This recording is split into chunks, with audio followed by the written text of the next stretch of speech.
Bueno, ahora vamos a seguir en esta parte con un modelo muy simplificado de la neurona o de la fisiología de la neurona. Para este modelo vamos a tomar en cuenta, ¿se acuerdan? El cuerpo neuronal, las entradas, las dendritas.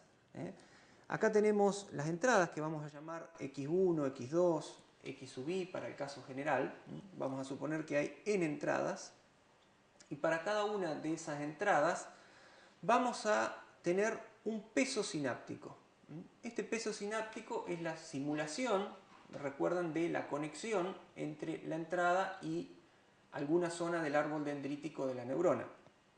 Ese peso sináptico es un número real que puede ser positivo, puede ser negativo, puede ser cero en el caso de que, digamos, hay una desconexión. Y como habíamos dicho antes, si una sinapsis es excitatoria y grande, bueno, ese peso sináptico será un número positivo y grande. Si una sinapsis es inhibitoria, será un valor negativo. Y de esa manera uno lo que hace en este modelo muy simple es ponderar las entradas de acuerdo a la importancia que tengan para la despolarización de la neurona. Así que en el cuerpo de la neurona vamos a hacer básicamente dos cosas. Una es una suma ponderada de las entradas. ¿Ponderada por qué? Por los pesos sinápticos, ¿no? O sea que a cada entrada X la estamos multiplicando por un peso, un valor, un número real, que puede valer 0,5, 1, 10, 15, menos 1.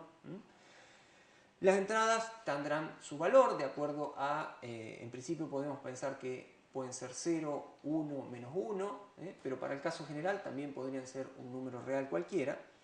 Y luego, ¿qué va a hacer la neurona? Lo que va a hacer es verificar si esa sumatoria, ese promedio ponderado de las entradas, supera un determinado umbral.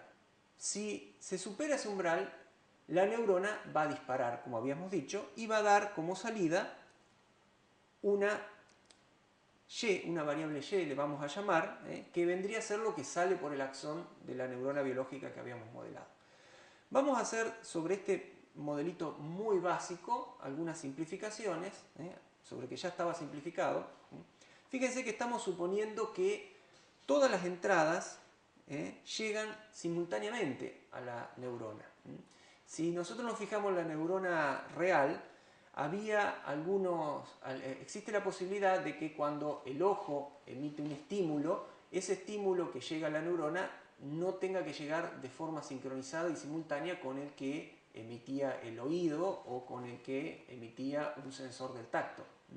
Nosotros vamos a simularla de una manera simplificada, vamos a eliminar esa especie de dinámica temporal, suponiendo que todos los estímulos llegan simultáneamente y que se evalúa de manera también instantánea en el cuerpo neuronal si se supera el umbral o no. Es decir, se hace el promedio ponderado y se evalúa si se supera el umbral. En caso de que se supere el umbral, vamos a emitir, vamos a considerar que la neurona se despolarizó y va a salir por la neurona, por ejemplo, el valor más 1. En caso de que el umbral no se supere, va a salir, por ejemplo, el valor menos 1.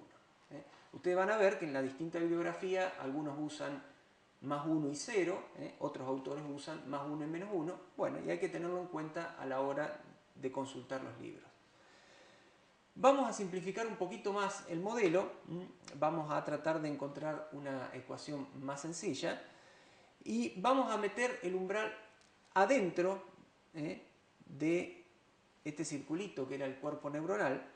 Y fíjense que como lo metemos adentro restando, ahora simplemente lo que nos tenemos que fijar es que esta sumatoria menos lo que era el umbral supere el valor 0. Simplemente hicimos un pequeño cambio, seguimos teniendo las entradas con sus pesos sinápticos igual como lo teníamos antes. Vamos a hacer un paso más y vamos a simplificar un poco más la formulita, haciendo que ese umbral sea la multiplicación de una entrada X sub 0 por un peso W sub 0, un peso sináptico W sub 0. Esa entrada va a ser siempre menos 1. Entonces, fíjense que al cambiar el subíndice de la sumatoria, antes acá había un 1, ahora pusimos un 0, estamos incluyendo esta entrada que viene a representar el umbral que habíamos puesto. Y simplemente nos fijamos a la salida si es mayor que 0 o no. Así que con una sola sumatoria, desde 0 hasta la cantidad de entradas que tengamos, estamos representando todo el comportamiento de la neurona.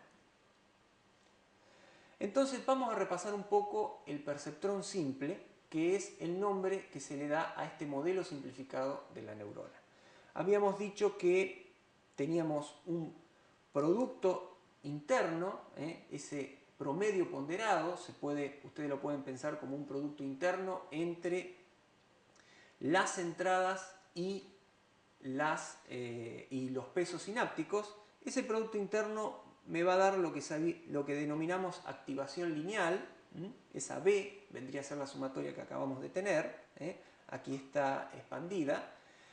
Entonces, fíjense que todavía acá tenemos el subíndice 1, o sea que estamos todavía con el umbral puesto afuera, pero luego, ¿se acuerdan que lo simplificamos? Entonces, esa simplificación era considerar que hay una entrada más, que siempre va a valer menos 1, y hay un peso sináptico también adicional, ficticio se podría llamar, que va a valer el valor del umbral. También teníamos de esa manera una única sumatoria, ahora sí que arranca desde 0 para que incluya el umbral, y eso podía verse directamente como un producto interno entre el vector de pesos sinápticos y el vector de entradas. Fíjense que son dos vectores que dan como salida un escalar, como todo producto interno, y ese escalar es un nivel de excitación o de activación de la neurona. Lo que nos queda es verificar, ¿se acuerdan? Si era mayor que 0 o no, para saber si la neurona efectivamente se estimula o no.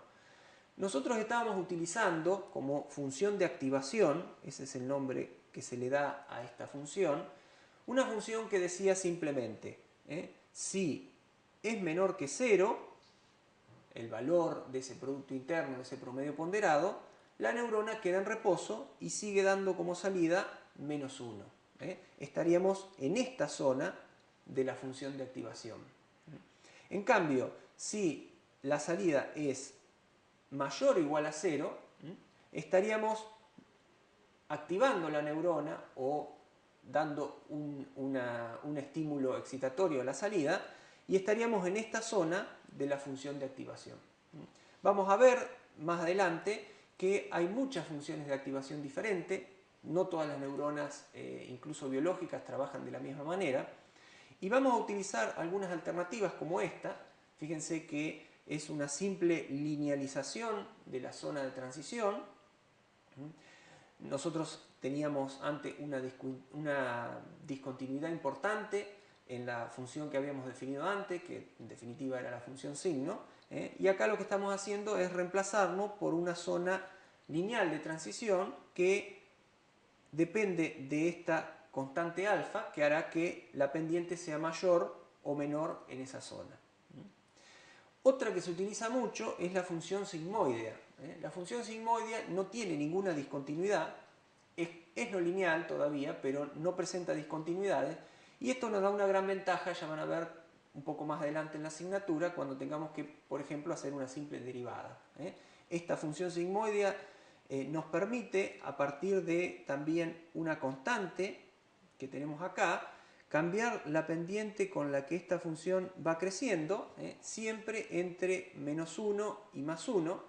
Cuando más grande sea la constante esa, más pendiente va a tener la función sigmoidea, y en última instancia se va a parecer al signo. A medida que esto se haga más abrupto, más parecida a la función signo que teníamos originalmente. Por lo tanto, seguimos pudiendo modelar ese comportamiento todo-nada que tenía la neurona biológica, pero ahora con una función que por lo menos es más suave y derivable.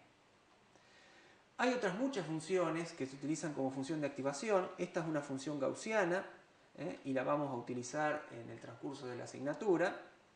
Y acá hay una función sinusoidal. para dar simplemente un ejemplo de las tantas variantes de funciones de activación que podemos tener.